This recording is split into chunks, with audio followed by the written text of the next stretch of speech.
तो मेरे प्रिय मित्रों, मार्वल ने पिछले कुछ सालों में अपनी वो नंबर 1 वाली सी पोजीशन खो दी है। मतलब यार, पहले जब भी मार्वल की कोई मूवी आती थी तो वो उस साल की नंबर 1 मूवी बन जाती थी और बुरे से बुरा वो टॉप 5 में तो रहती ही रहती थी। लेकिन यार अब वो बात नहीं रही है, क्योंकि अब नंबर 1 और 5 तो क्या, मार्वल की कोई मूवी इवन टॉप 10 में भी नहीं आ पा रही है। जिसके चलते यार अब फैंस धीरे धीरे इस यूनिवर्स से दूरी बनाते चले जा रहे हैं। लाइक यार, पहले जब हम क्रिएटर्स मार्वल पर कोई वीडियो बनाते थे तो उस पर रिस्पॉन्स भी बहुत ही ज्यादा कमाल का आता था, लेकिन अब तो रिस्पॉन्स की क्या मतलब सिर्फ मेरे अकेले के चैनल के साथ ही ऐसा हो रहा है। पर यार अब ऐसा नहीं है, क्योंकि आज से कुछ ही दिनों बाद एक ऐसी मूवी आने वाली है जिसमें कि यार लिटरली इतने सारे कैमियोज होने वाले हैं कि उन्हें देखकर तुम्हारा दिमाग हिल जाएगा। अब हाँ यार, डेडपूल एंड वुल्वरीन मूवी में एक से बढ़कर एक कमाल कमाल के कैमियोज होने वाले हैं म्यूटेंट्स के, जो कि यार सच में आपकी सोच से बहुत ही ज्यादा पावरफुल होने वाले हैं और सुंदर भी।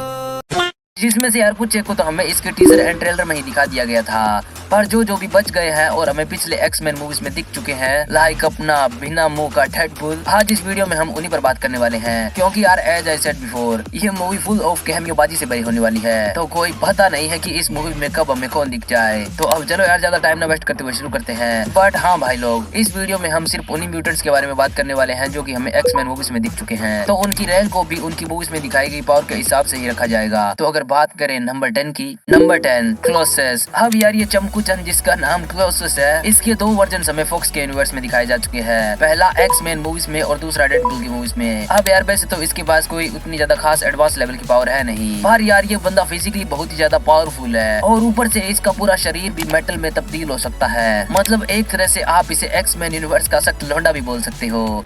लेकिन यार यहाँ में पिघल गया। अब अगर आपको इसकी पावर का एक छोटा सा नमूना देना हो तो भाई वुल्वरीन को इतनी आसानी से उठाकर फेंक सकता है जैसे कि वो वुल्वरीन नहीं बल्कि कोई टेनिस बॉल हो। अब आई नो अपना वुल्वरीन कोई छोटा मोटा एग्जांपल नहीं है, बट इसकी फिजिकल पावर के आगे वुल्वरीन का बैट तो एक क्रिकेट बॉल जितना ही है भाई लोग। पायरो। अब यार ये मासूम सी शक्ल का लौंडा एक ऐसा लौंडा है जो कि आग को देखकर अपना रंग ढंग ऐसे बदल लेता है जैसे मेरा दोस्त किसी लड़की को देखकर।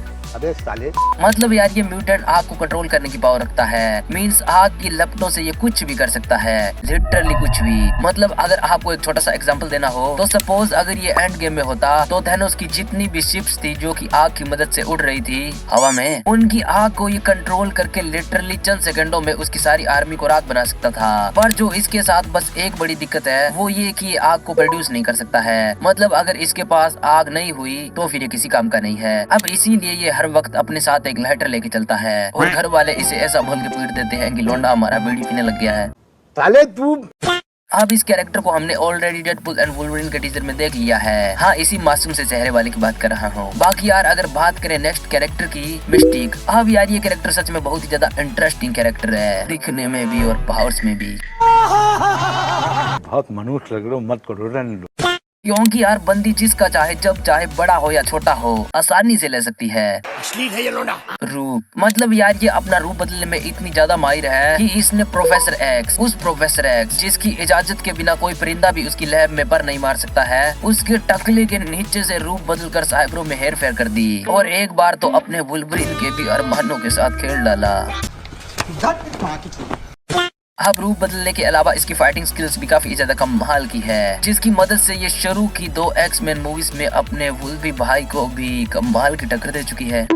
आइसमैन। नाउ अपने बॉबी ड्रैग के आइसमैन को तो आप सभी जानते ही होंगे, पर अगर नहीं जानते हो अब जान जाओगे। अब जैसा इसका नाम वैसा ही इसका काम। मतलब यार बंदा आइस की पावर सकता है, जिसकी हेल्प से ये किसी भी लिविंग थिंग या ऑब्जेक्ट को तुरंत ही जमा सकता है, जस्ट लाइक अपने बेन 10 का बिग चिल। अब जब एक्समैन 3 में पायरो सभी एक्समैन पर अपनी आग बरपा रहा था, तब इसी ने अपनी आइस की पावर से इस हीट ब्लास्ट को ठंडा किया था। अब आइसमैन का ट्रू पोटेंशियल हमें X Men days of future past में देखने को मिला। अब वो मूवी एक्समैन 3 से पूरे एक दशक आगे यानी 2023 में सेट थी एंड एक्समैन 3 में ही आइसमैन पायरो जैसे एक पावरफुल म्यूटेंट को हराने जितना शक्तिशाली था, तो डेज ऑफ फ्यूचर पास्ट का आइसमैन तो इससे कई गुना ज्यादा पावरफुल था। स्टॉर्म। अब यार जब स्टॉर्म की पावर्स की बात आती है तो एक्समैन मूवीज में ज्यादा कुछ बोलने लायक दिखाया नहीं गया है, क्योंकि मूवीज में स्टॉर्म सिर्फ बिजली को गिराने और कुछ हद तक तूफान पैदा करने में ही कैपेबल है। पर अगर यहीं पर बात कॉमिक्स की हो रही होती तो स्टॉर्म कॉमिक्स में एक ओमेगा लेवल की म्यूटेंट है, जिससे कि आप अपने एमसीयू के थोर जितना पावरफुल बोल सकते हो, क्योंकि अपना भाई गॉड ऑफ थंडर है एंड ये भी गॉडेस ऑफ थंडर है। और यार जैसा कि मैंने पहले भी कहा, यहाँ पर हम बात सिर्फ उन्हीं म्यूटेंट्स की करने वाले हैं जो कि हमें एक्समैन की मूवीज में दिख चुके हैं एंड मूवीज में स्टॉर्म को उतना ज्यादा पावरफुल दिखाया नहीं गया है। बट अगर एमसीयू में हम स्टॉर्म को दिखाया जाता है तो शायद केविन चिच्चा इसके ट्रू पोटेंशियल का यूज करेंगे।